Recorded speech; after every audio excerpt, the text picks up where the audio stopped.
In this installment of Unpacked, did you actually know what an au pair is? No. Why would a family go to all the trouble to pay for someone to leave Africa? Cheap labor. Wow. Yes. Okay, I'm that's gonna be honest. honest, Yeah. because they had an au pair from a different country, a European country, and the au pair actually left them while they were at work. What?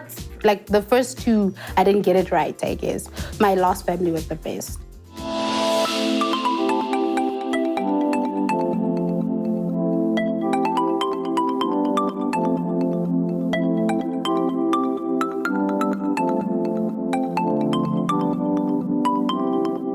Living and working abroad as an au pair, both of our guests are here to share their stories. Let's unpack.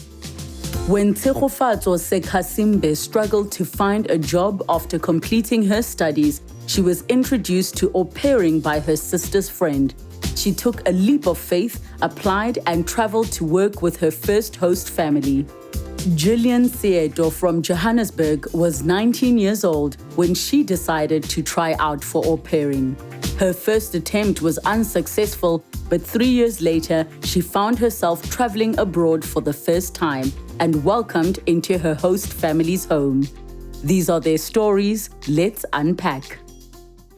Tshegofatso, Gillian, welcome to the show. Thank you so much for joining us. Thank you for having us. So, Tshegofatso, I'm going to start with you. Where did you find yourself in your life that you got to a point where you're like, actually, I'm considering au pairing? Oh, okay. I was unemployed at the time, and so I was like, of course, job hunting and, well, with no luck. And then my sister's friend was actually an au pair at the time, and she mentioned it to my sister, who happened to mention it to my mother and I. And then she asked us if we were interested, and we thought, maybe we could be.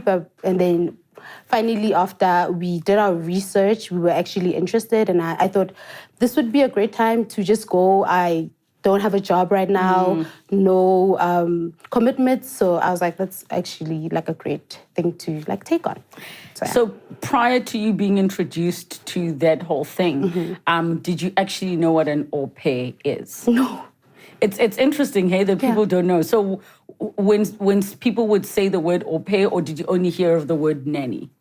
Oh yeah, I only knew nannies, honestly speaking. Yeah, like that was it. Au pairing was very new to me, so like that's why I had to do a lot of research first to be able to actually find out what it is. Because a nanny and an au pair are actually different. Because a nanny is a stay-at-home, and it has to be kind of like an exchange student because you actually come from a different country, and that's why it's an au pair. And then a nanny, it can be somebody who's from the country who lives there, and then who actually works for the family, and then usually they come and go, or if they live there, they could have like maybe a cottage outside. Yes. So I think that's pretty much like the difference between the two. Okay. Yeah. And how did you get introduced? And did you know what au pairing was prior to being introduced? For me, it started, I think I was studying in 2012. And in that year, like I was studying in Potch, and I came back.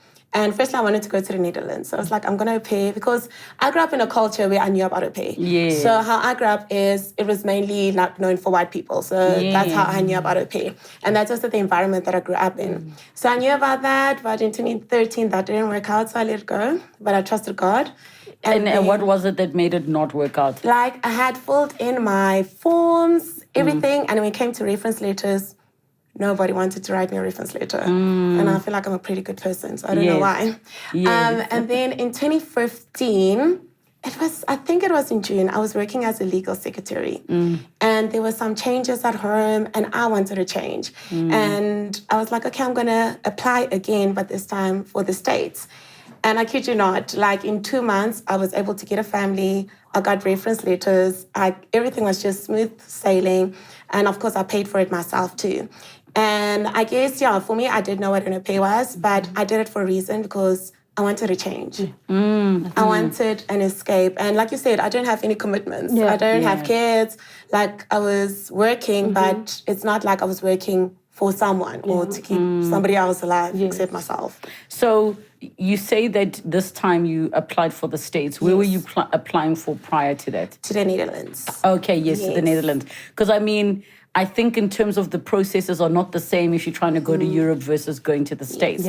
So let's then chat, because you also mentioned money, which I think is cool to know. Yeah. So you now introduced to this thing. What was the list of requirements that you encountered after doing all of your research? Oh, okay. So we had to actually attend an OP meeting first, and that's where we actually got where the cost, the information about the cost, the visa, how we're gonna do that, and what we need. So the papers that we're gonna need. So just the whole process, and even the matching process, how that works, you creating a profile so that the other family can actually be able to reach you and find you, and you also find that family that way.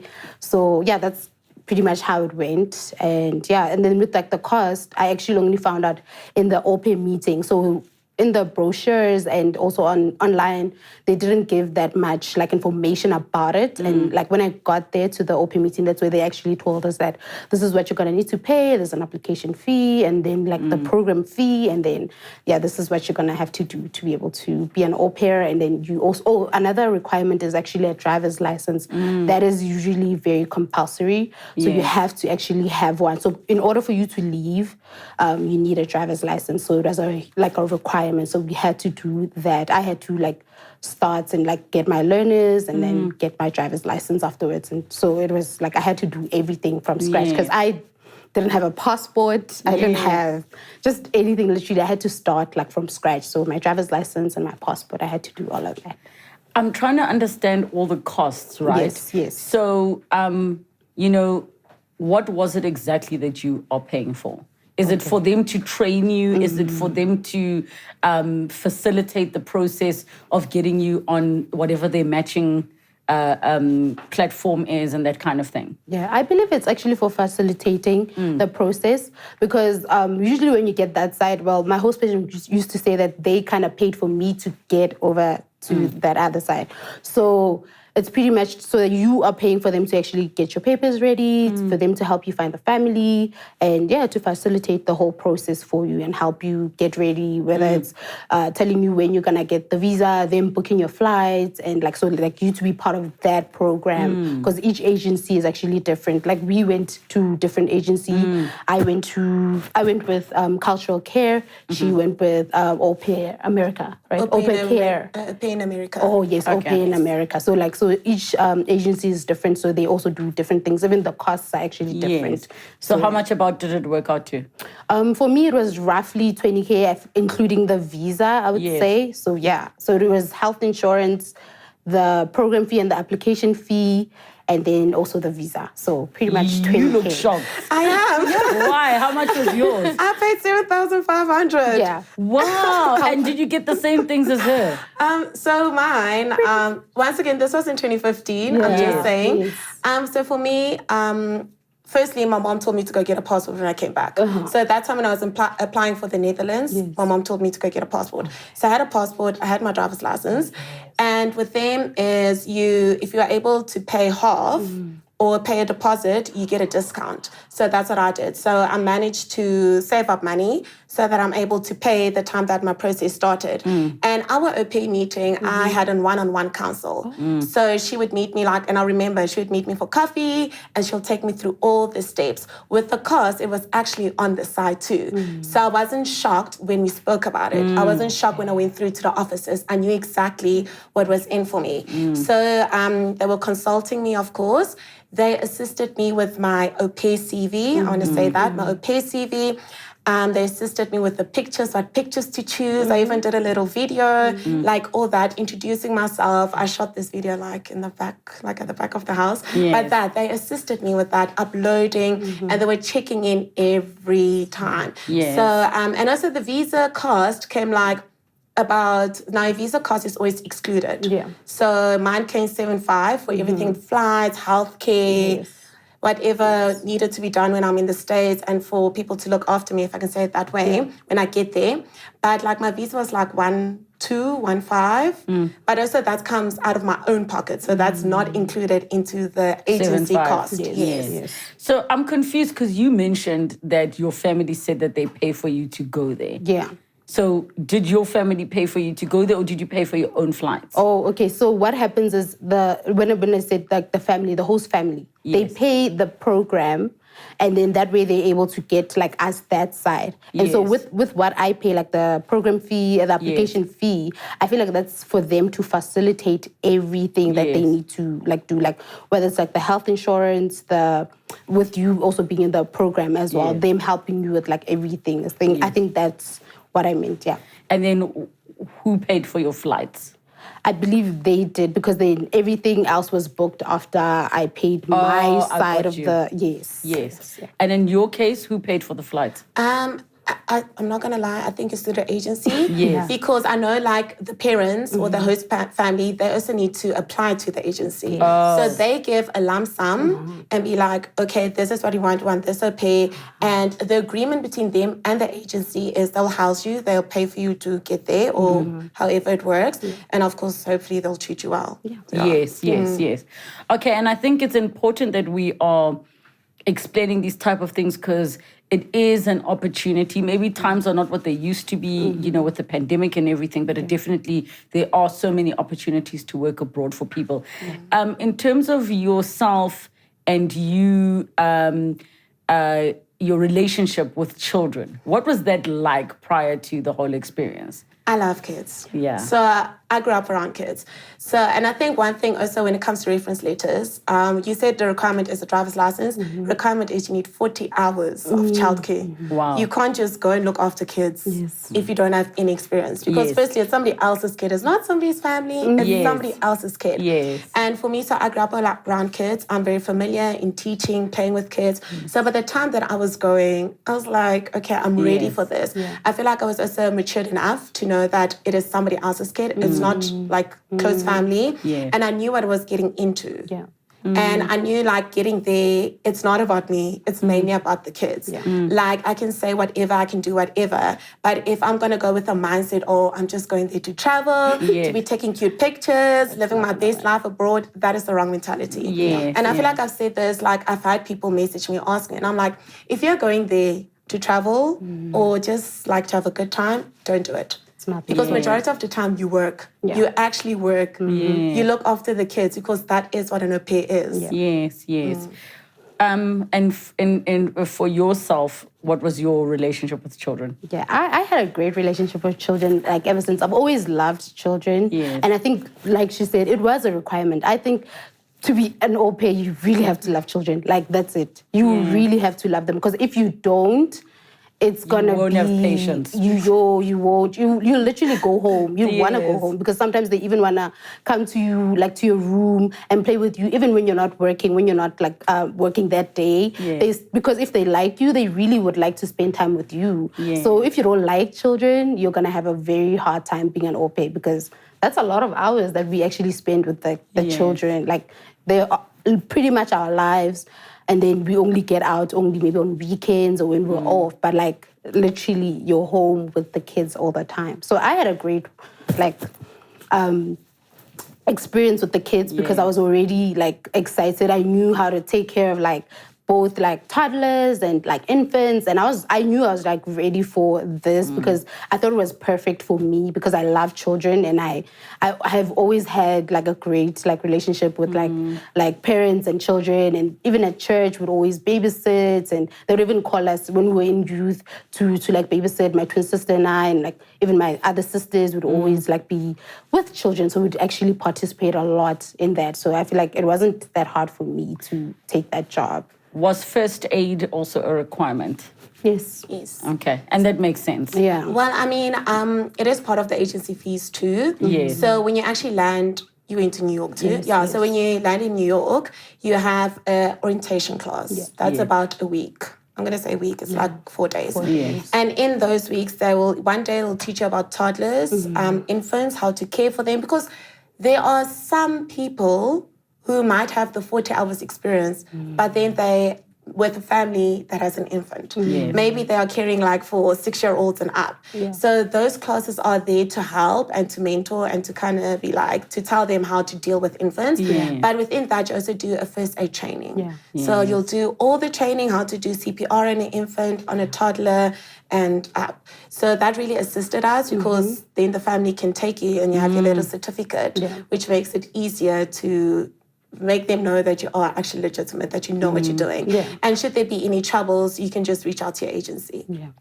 So, ladies, in terms of the both of you, when you guys went in your different groups, were there any men that were actually part of the au pairing groups? Yes. Or was it mostly you didn't have any guys? Not from South Africa.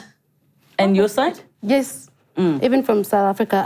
In the au pair school, so not after actually training school. They were there in training school. Yes. And then also there's au pair classes that we take because there's a requirement for us to get an education. Yes. Like some sort of it, like Yes. whichever one, whether it's actually doing cultural stuff or like actually doing like, of course, with their group books and everything. So we went to those. It was the one that I actually went to and like the other guys were actually involved. It was in San Francisco. And yeah, there were a few guys there. One who was from Mexico and then there was also one who was from South Africa. And so I was actually excited because it was actually different to have guys there, but that made me feel good because I was like, it's nice that some families actually prefer guys. They don't like... Because you bring problems by side. Yeah, they actually really... That's thing, yeah. But they really prefer like guys. Yes. So there's actually guys. Even when I was in Seattle, I had a friend, Ntando, who was actually a guy. And nice. he was the first guy like that was black that I actually saw. And I was just like, what? You are from like South Africa, your name Quintando, you know, like usually it's like white or Mexican or like Italian. So it was actually nice to meet a South African who was a guy and they actually chose him and he was working for a family. So yes. And I think it's good, you know, for viewers to know and people that are looking at this that childcare abroad is not just something that women do, that guys can do it too. Yes, yes. So why would, you know, because a person might be thinking, why would a family go to all the trouble to pay for someone to leave Africa to look after their kids and not use somebody in their own country, be it the Netherlands or be it America? What is the reason? Cheap labor. Wow. Yes. Okay, I'm that's going to be honest, though. Yeah. Because remember, au pairs, and it can be in America, it can be in the Netherlands. I think those au pairs in Spain, they get minimum wages. Yeah. Minimum wages. So for yourself, as an American, why would you pay $600 per week for a nanny when you can pay minimum wage for an au pair who's going to do exactly the same what a nanny is doing? Yes, I understand what you're saying. You know? Yeah. So unfortunately, it's cheap labor, but it is also a cultural exchange. So for me, I couldn't even care less about the money. Yeah. Like I was like, okay, it's a cultural exchange. I'm not paying for boarding, I'm not paying for food, and I get to have a different experience. I live with a different family and just get a different scenery. Yes, I understand. And especially your intentions were very much about you want to change the scene. Yes. For you then, if we're saying it's cheap labor, which I agree with you, was the money enough? And was the part of travel also an incentive for you? Yeah. It was actually enough for me personally. I was able to even help out at home. How I used it, I guess, maybe that also could play I guess a good role in like you having enough money. I mean, it's not a lot. Like it's not like I was like, you know, millions and whatnot. But like it was actually good enough for me, especially because I was unemployed at first, and then like at least now I have something and I can actually help out at home, and I was able to even be self-reliant. I did a lot of good things for myself. Like I was able to take myself, like so I took care of myself and I actually enjoyed my entire experience. Even traveling was fun. And so I think it was enough for me at the time. So yeah. How much are we talking? How much? Because you said the nannies are what, $600? $600. And this is in California. So each state is different. Has its different minimum wage. Yeah. Yes. But for au pairs, minimum wage across America. It doesn't matter in which state you're appearing in, it's minimum wage for everyone. Yeah. I mean, back in the days it was $195 per week. A week. Same. So let's round it up to $200 and you're looking about 3,000 Rand a week, give or take, depending what the rent to More dollar like a was. month. Yeah. Oh yeah, 3,000. 3,000 a week. So that works to about 12,000 Rand a month. Yeah. And on top of that, you're not paying for your own food, you're not paying for... So it boarding. could be decent money for somebody that's just graduated, Yeah. wants to take a year off. Yeah, if you're like a student, and sometimes also it helps, like, because if your parents don't need like your help, it's perfect. You literally spend it the way you want to. You travel, you just enjoy yourself. I feel like it's like perfect for like a student. That's why most of the time, most au pairs are actually taking a gap year. Like if you ever listen to most of their stories, they just needed a break, just 1 year to themselves or just 2 years, and then they just take it that way. So they don't really need the money. They're there for the experience rather than like the pay and stuff. So what happened next after you went through your process? So you went, you did the driver's license, you got your family, I'm assuming, to help you with the 20,000. Yes. And then what happened next? And then from there, I was matched with my first family. Oh, tell us about the profile. What did you do? How did you pose? Like, because it's not a dating site where you're trying to be cute, like you posing like, I mean, I can take care of your children.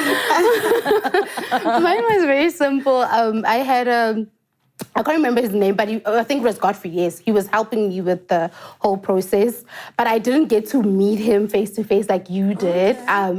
It was just on the phone, emails, and so like he would call to check up on me, and then he would also help me with like maybe my wording, if maybe my sentences were not too like appealing, I guess, to the host parents, and I had to fix a few things. So with my profile, then he would maybe ask me to send a few pictures, and then he would pick maybe the best one, maybe that would be like more appealing, and then maybe he would say have ones with like children, because that's what they want. So you randomly picked a child outside at the mall and posed with them.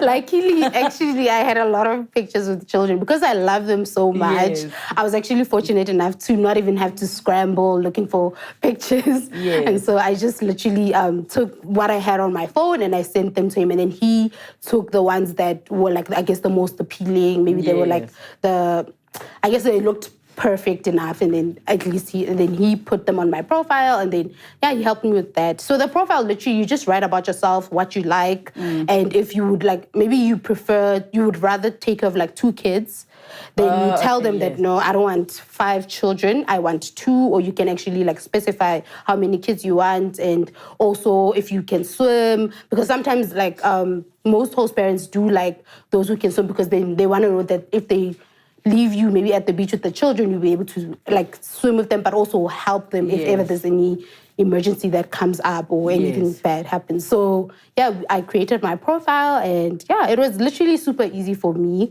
because he was running me through everything and helping me. If like I wasn't getting anything like right, he would correct me and help me. And that's how simple it was. And then from there, once I was done, and then also my driver's license was also ready. Yes. That's when they put my profile in, and then finally within like a week, I feel like you were matched.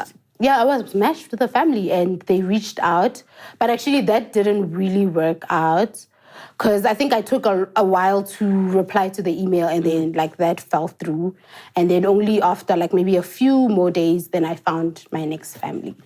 When you looked through the profiles of families, which families did you avoid and why? I actually didn't get a chance to look through a lot of them because then I only got 2 families. So I got the first family, and then I looked through it a little bit, and then it didn't work out, like I said. And so I didn't even have enough time to even check like where the state was, where they live. Because maybe also you're scared of dogs. And then, like, you prefer a family that doesn't have dogs. You mentioned that on your profile, so they'll make sure that, like, they don't have, like, they don't give you a family that actually has dogs, because then you'll be very uncomfortable. It's not nice if you don't like certain things, and then you have that in the house. Because like pets, not everybody likes pets, so you have to actually like write it down. Tell them that you don't want no pets, no even religion. If you are a religious person and you would rather be with like Christians, you tell them that you'd rather be with Christians, or because maybe you're scared of like the other like religious groups, I don't know why, for whatever reason, and then you just like specify so that. Just preferences. Exactly. Just preferences. So even they have preferences, hence they match you with people who have like similar interests with you. So when you got to the States, what was that experience like? And was it your first international trip? It was. It was. I was actually saying earlier, when I left to the States, I was the only black girl amongst our group. Yes. And also, like, one of my friends that also left like 2 weeks after me, she was the only black girl in our group. So we get there, but all of us, it's New York, got the city lights, living your best life. There's like a yellow cab. Yeah. So, it was quite an experience. People were friendly at that time.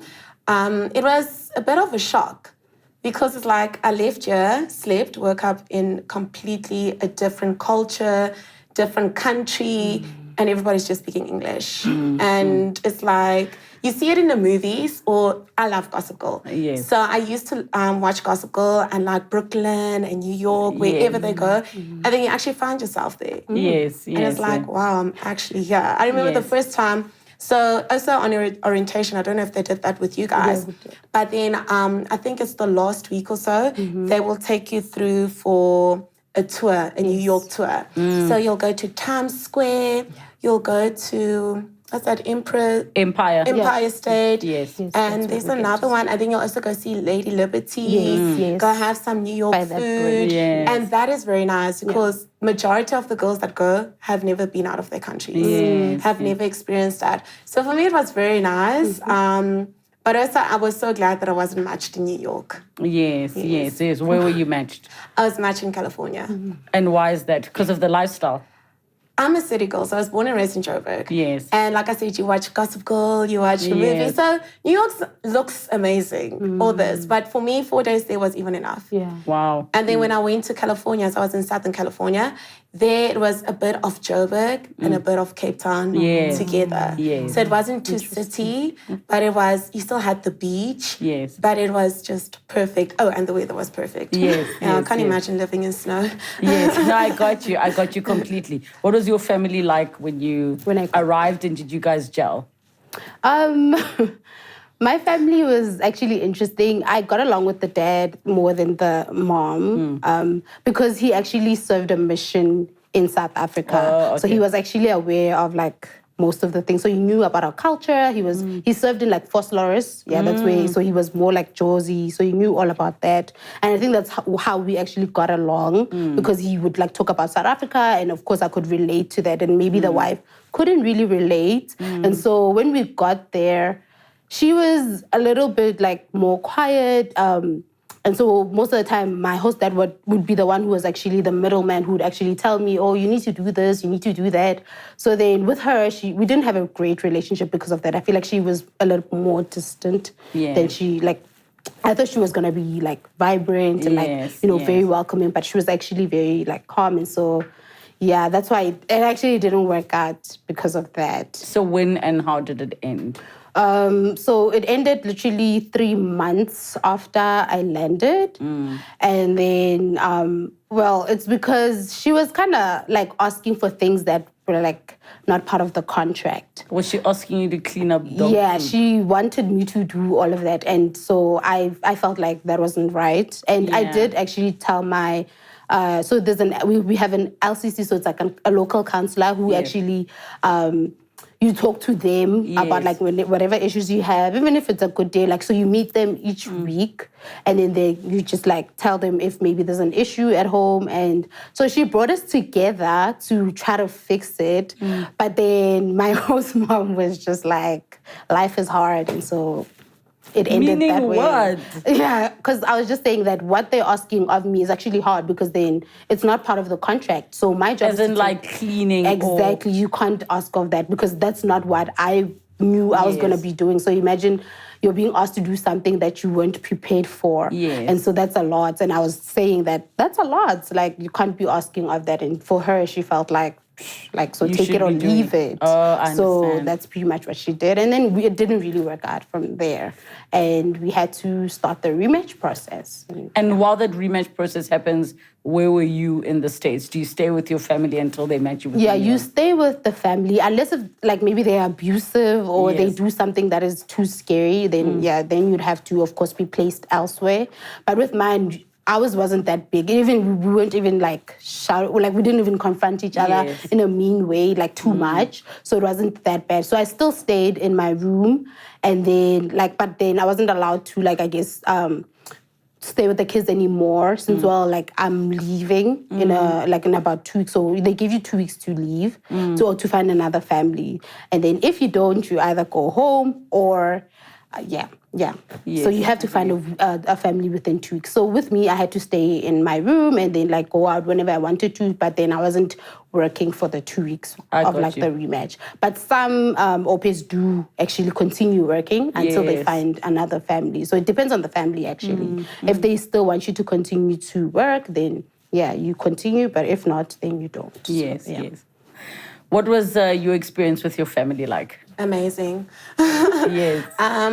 The thing is, so before meeting my family is I had 2 families to reach out. The first family was living, I don't know where. I'm a city child, so I wasn't going to live in the middle of nowhere. Yes. And then the second family, they were a good family, but they were Jewish. But the only thing was, if I moved to them, I'll have to convert into their beliefs, eat what they eat, and I'm Christian. So I wasn't going to put myself in that situation. And then my third family, which the family that I chose, they contacted me, and I remember praying about it. I was like, God, if this is my family, everything will work out. And trust me, it worked out till I got there. They were amazing. They actually only like South African au pairs because they had an au pair from a different country, a European country, and the au pair actually left them while they were at work. What? So just Who stayed with the kids? Sure. So that's you see, not all au pairs are good au pairs. Yes. So they only prefer South Africans, and they've been to South Africa too, and all their au pairs have been South African. And we had a good relationship. My host mom was amazing. My late host dad, he was just as amazing. On Fridays, we used to do pizza Fridays. And then because sometimes he will work late and then he'll bring the pizza over. During the week when we have dinner, so on Tuesdays, I cooked, then I make a South African meal, or I'll bake with the kids, because I'm sharing my culture with them too, and they're sharing their culture with me too. So I felt more part of the family than an au pair, to be honest. I didn't feel like I was an extra. I didn't feel like I was a housekeeper. I felt part of the family. And even the extended family treated me the same. The neighborhood people treated me the same. I was known as part of the family. It wasn't oh, this is Gillian the au pair. It was this is Gillian. Yes, I got you. And how long did you end up staying with your family for? 2 years. During going to Rematch, I couldn't imagine going to another family if I already found this family. They treated me well. They didn't give me a reason to be sad. The one day, and it's true though, but I think it was in 2017. I was in the hallway and my host dad was asking me a question. But as he's asking me a question, I just blanked out and I fell. I blanked out, fell, was rushed to the ER, and they stayed with me throughout the whole days. They were the ones checking up on me. They were the ones who called my family to make them know that everything is okay. Because when things like that happen, your parents are not just around the corner. It's somebody else's kid that they're looking after. So throughout all that, I feel like that even showed their humanity. Because I've heard scary au pair stories where au pairs get treated like crap. They're not appreciated. They're actually treated more like nannies or maids, to be honest. Where they're cleaning, they're washing the host family's underwear and all that. And for me, we had a Roomba, so I didn't really have to clean. And we had housekeepers come in once a week. But I had to do tidying up. So there was light cleaning, which everybody does in their homes. But for me, the most important thing is not once can I say, I was excluded.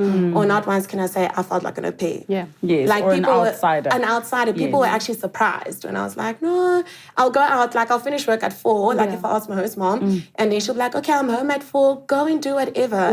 It wasn't a thing of you need to work your 40 hours straight. And we understood each other. So if she wanted to go out and have a girls' night, I was I'll got the kids. And then we'll drive and then go get some McDonald's, do some snacks, and we have a pajama party. And they trusted me with that. Because when I got there, and I'll never forget, the host parents said that I won't be driving the kids.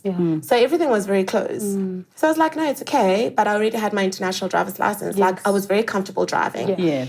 And throughout the months, the trust came. And there was a time when I was driving the kids and they trusted me enough to be like, we trust our kids, their lives in your hands. Yeah. And I mean, that is a big responsibility. It just shows like they were able to entrust that. Yes. And I mean, there was also one day when I had to drive all the way to LAX, drop my host mom off. My host dad was working late with the kids. And I mean, like, LAX is like an hour away from where we lived. Yes. So already that made me feel like, okay, I am part of the family. Yes. I mean, this little necklace, they gave it to me. So it's like that thing of you'll always be part of us. So until today we speak. I mean, they've met my parents, not my parents, like my mom, over Skype. They know exactly where I come from. And they appreciate that because when I walked in, they didn't try to change who I am. Yes. They actually accepted me. They were like, yo, you're a bit too loud. I think you're very fortunate because when it comes to just engaging and interacting with human beings, you never know what you're going to get. Exactly. Did you get a perfect match the second time?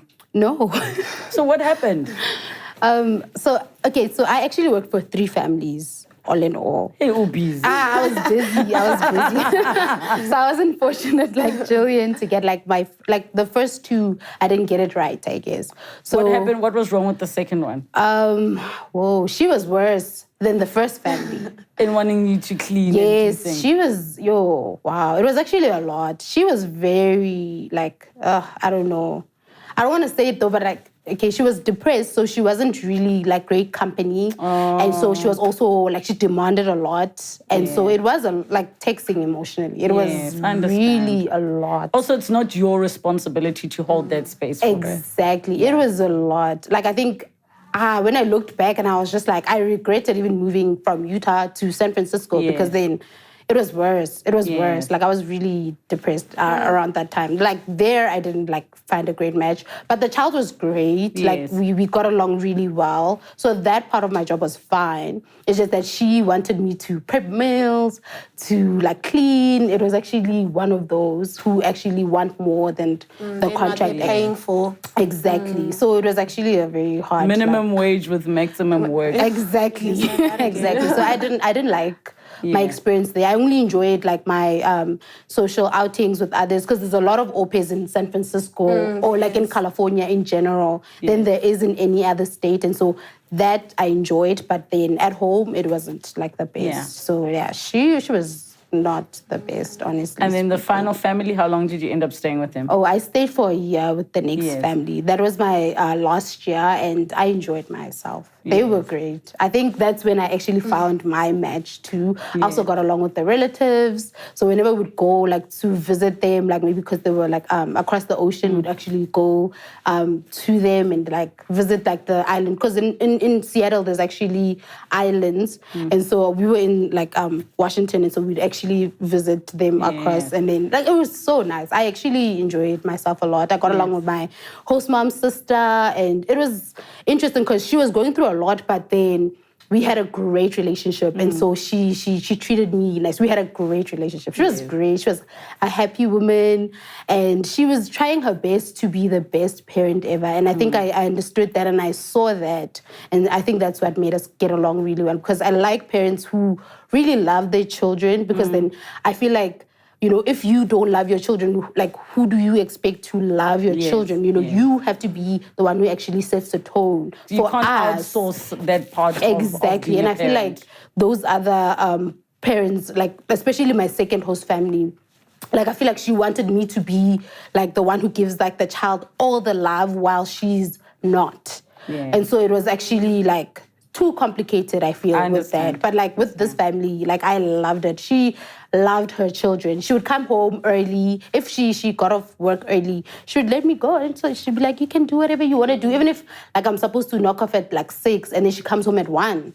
She'd be like, oh, the rest of the hours, you go to your room or go wherever, or you can even stay with us. We can, like... So she was actually very friendly. I loved her. She was awesome. She was one of those. She, like, on my birthday, we'd celebrate together.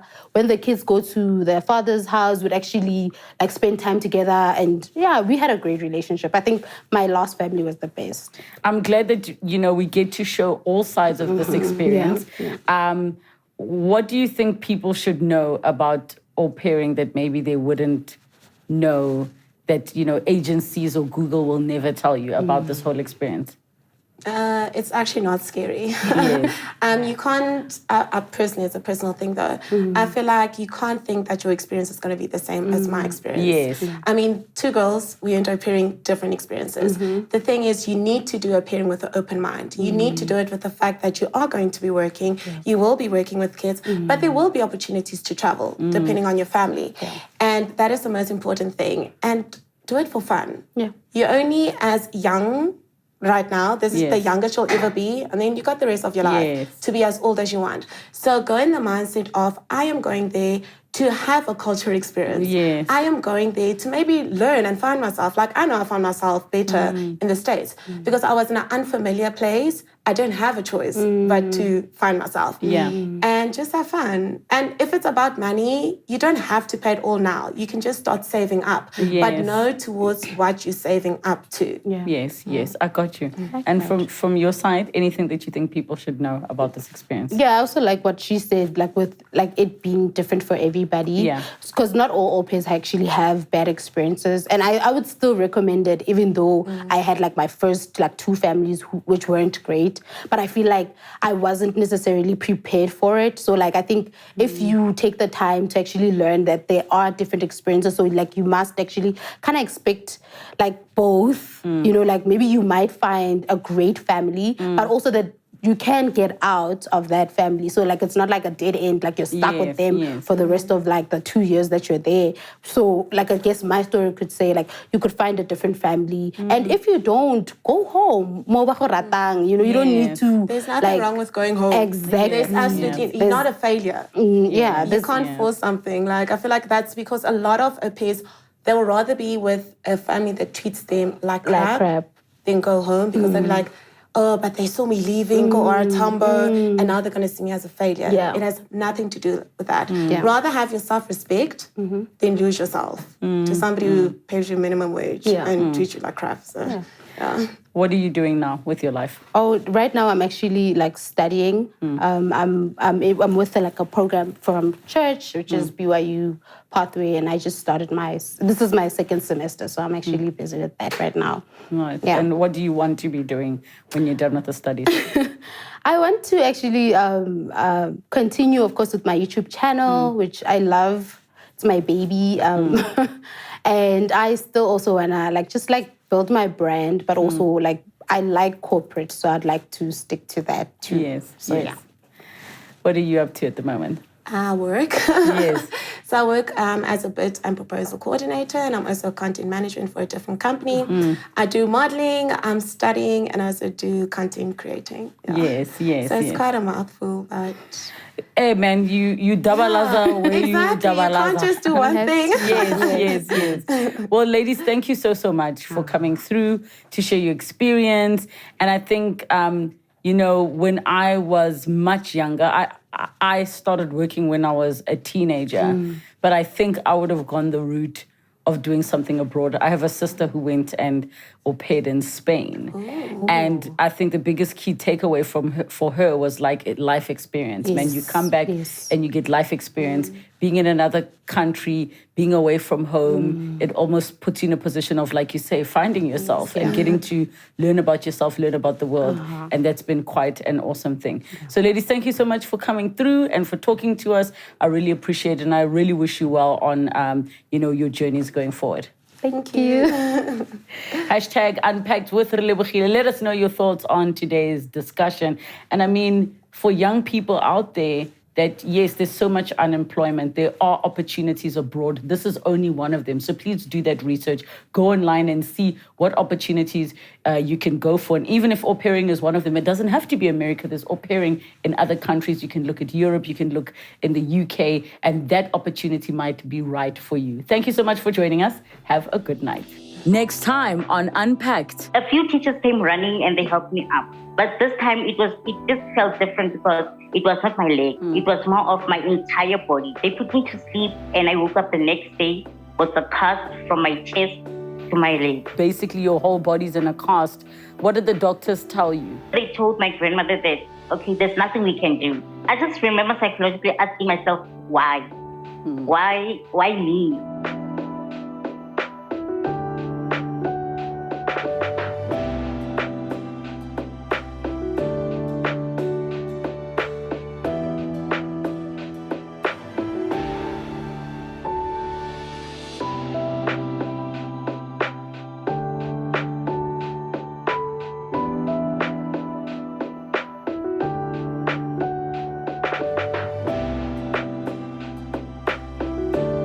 Thank you so much for watching Unpacked with Relebogile Mabotja. Make sure you subscribe to my channel where you can get to watch more episodes. But more importantly, you can be part of our online community. Comment down below, share with us who you'd like to see on the show, what story you'd like us to discuss. We love engaging with you. Keep it coming and don't forget to subscribe.